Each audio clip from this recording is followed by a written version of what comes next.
So I've had some people ask me how I massage a chicken, so I thought I would go ahead and record it for you so you get a good idea. And that's Maggie breathing in the background, that's not me. Lolo! Come here, Lolita.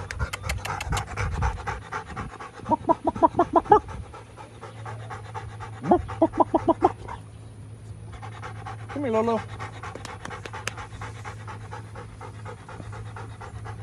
You gotta make your lap accessible. And she'll come over and check it out, and she likes to come on up here and say hello. Hi, Lolo. Hey, baby girl, come on up. That a girl. Good girl. You did well. She's a good girl. Yeah, you gotta hold them by both wings.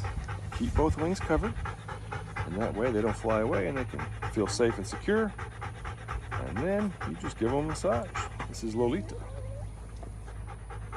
Hey, baby girl, how you doing? You gotta talk sweet to him. Hey, Lolo. Hi, baby girl. Daddy's got you. You're a pretty girl. You're safe. That's just Maggie. Got to massage their sides. You just kind of start off with their sides. It gets really warm. You can work her legs a little bit right here. Go up and down the legs. You can massage the chest right up underneath here. Yeah, that feels good, doesn't it, Lolo? Pretty girl. Don't quite know if this would be considered chicken porn. It's just a massage. Hey, baby girl. Pretty girl. With your wings, you spread out the wings a little bit.